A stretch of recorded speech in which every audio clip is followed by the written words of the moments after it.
I never thought I'd see the day where I would be taking shots of Crown Royal on the air live. All I know is Sergeant Coos here is, I heard you're a Browns fan.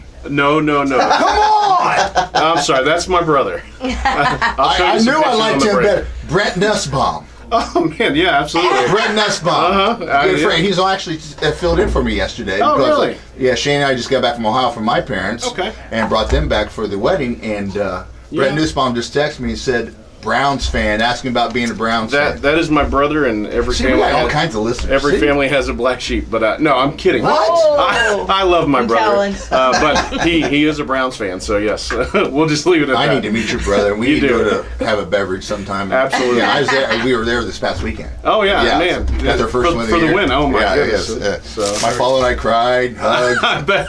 Outstanding. They also blew a .5. No, 5 point. All right, so Brad Streeter drinking the wine. You were at what, a .02? Yeah. Scott, you were drinking. You had 2 beers. You hit a what, .01? Yeah. And I hit a 0. I work out. I work out. What? Does that matter? That's right. So, Fasa, just for the last couple of minutes that you're in here, you have been drinking champagne. You drink a few glasses of champagne there for a good 15, 20 minutes. You've had about 20 minutes without drinking. Yeah, so we're going to do we're going to do that test now before we wrap up with you here. So go ahead and do that, and let's see where you're at. Because take a deep breath. And it is good that you brought in the champagne. Being the champagne is one of the higher, more popular drinks for New Year's Well, parties. it's probably like a wine content. I've seen some wines at 9.0 and stuff like that, 10.0.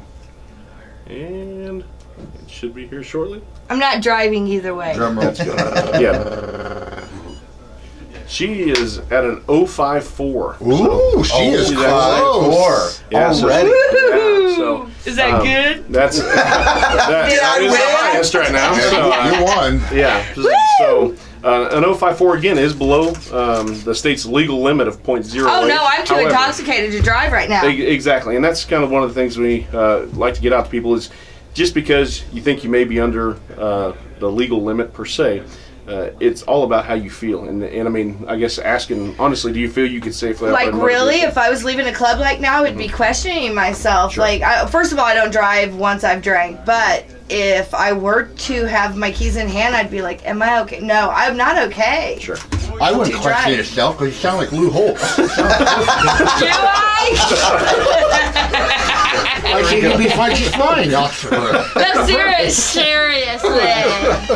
I'm fine. Just to wrap up with you, we appreciate you coming to the studio, filling in for Robin Lace. It's been a pleasure. Last words for you is a farewell to 2016, your 2017, and your message to everyone for the DUI awareness for New Year's Eve and your thoughts. You guys, no matter how you feel, honestly, if you plan on drinking, prepare yourself for a DD. Like, it's so easy. You have so many different options with Uber and driver safe awareness like Bobby, Phlegm, all those.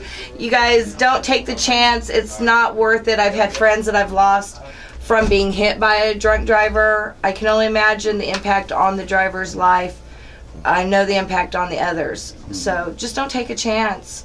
Be safe, drink safe, and enjoy the new year. And 2017's got to be better, right? It's going to be way better. Hey, see, Trump's going to be it's going to be a great thing there. Foz, appreciate you coming to the studio. Thanks, Happy you guys. New Year's to Enjoy you. finishing up the drinks. Absolutely. There we go. Thank you much. It's Foz. Filling in for Robin Lace today. Robin Lace will be back next Friday with the wonderful guest that she has as we start off 2017. But it's been a pleasure. And Brad Streeter, Scott Stiles, Andy Hoosier here. If you're just tuning in wondering what the heck's going on, we are simulcasting the Voice of Reason on KQAM, the Game Plan on KGSO today as we wrap up 2017 because we are one big happy family here at Second Communications, and we're going to do it in unison as we send farewell to the last business day of the year. Are we not, Scott? That segment stressed me out. There we go. There we go. Back to normality. Yeah, that's great. No, we had a good time. It was good, and Fossil won. Fossil won. She's at a .05 there. Now, I have taken a little bit more. I know Scott's on his third beer. Brad, I don't know if he's even started drinking. Have you started drinking wine again? He's out there signing autographs right now. Have you been drinking any more wine yet since we started up David again? Mitchell's here. I've had 2. Checking. Okay. All right. There we go. What kind of hair gel Brad's wearing today. It's unbelievable. There we go. See, so Sergeant, now we're going to start seeing probably a little bit higher levels. Sure. As she mentioned, I mean, she was below the level, but didn't feel comfortable enough to drive. She's already feeling that little buzzness. I have a question. Yeah. Okay, I'm drinking another beverage as well. Besides that, does that dilute the alcohol content? And going to the restroom as well periodically, does that help lessen? I mean, because no, I'm serious. Some people think that. Oh, well, Stay right where you're at, Scotty. You can go right in the chair. If you feel something warm on your leg, it's just me, Streeter. My Thank catheter you. book. That is what some people think, but it doesn't. It does not change the alcohol content of the drink, and so again, as the alcohol goes into the body, it absorbs through the stomach walls, also through the small intestines, and so when we talked about earlier, if you have food in your stomach, it closes the pyloric valve at the bottom of your stomach, which causes the absorption rate through the stomach walls to be about 20% versus 80% through the smaller intestine, which I know that's all numbers and bodies and stuff like that, but the reality is it's same alcohol, and your body metabolizes it out typically about 0.015 per hour on average. So if we were to wait an hour for Scott to not drink at all, he'd be at zeros. Sure. You know, so because he was at 0.10. So, so people will try to pace themselves, knowing that maybe drink 1 beer per hour. And again, I'm not advocating that. I'm saying their body, if it's doing its job, is cleaning its blood out, and your liver does its job with the enzyme in there to clear out the alcohol and get you back to zeros. What if folks are going to a New Year's Eve party and say they're going to try to dance it out? They're trying to sweat it out there, you know, get A little bit more physical going. activity. Yeah, Does that help as far as metabolizing and all that? You know, Even if I dance, I'm just saying. we don't want to see that. I think that would, be more of a vomiting. No, I'm just kidding. Mommy just watching you dance.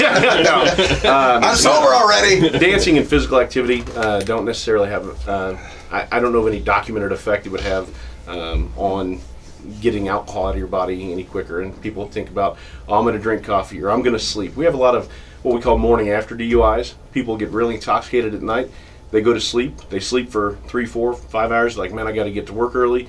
And they think, oh, I went to sleep, so I'm okay. And they get up and think about it. If they're at a 0.18 at, when they go to bed and they sleep for 4 hours, they're still at typically a 0.12 when they wake up to leave. If they're dissipating 0.015 per hour, so they're still over the legal limit. But they'll think, oh, I've slept, I showered, I had some breakfast, jump in their car to head to work, and then all of a sudden get pulled over and have a DUI. And they are adamant. I haven't drank. I drank last night. Well, 4 hours. Congratulations, you still win. Yeah. So that's, again, it's just the effects the alcohol has on the body is the more important thing. You mentioned some of the responses when you pull someone over, and you mentioned like the penny under the tongue, which I never even heard of, or like taking mint or whatever. I mean, do any of them actually work, or are they all just kind of wives' tales? They're all just wives' tales. I mean, tales. people will try to they all have light their little, cigarettes, light cigars, cover up odor.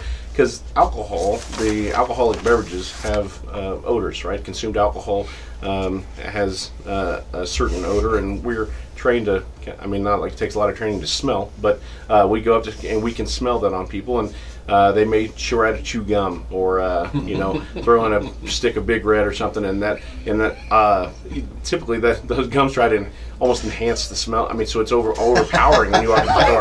I gotta tell you something. Obviously, I'm being a little bit. I'm not even close. Yeah.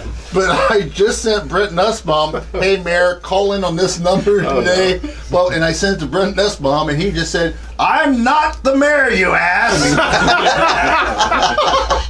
Well done. Well, try this one more time, Mayor. All right. Well, Scott Stiles already getting into his there a little bit. All right. Bottom of the hour break coming up here. When we come back, we're going to have the mayor on the line to do your guys' college football picks. And where are you guys at with your record right now, Scott? The mayor's up on me by 1. You're getting close. There we go. Bottom of the hour news. This is the game plan on KGSO, the voice of reason on KQAM. It's the game of reason. Stackline Communications. Happy Friday as we're wrapping up 2016.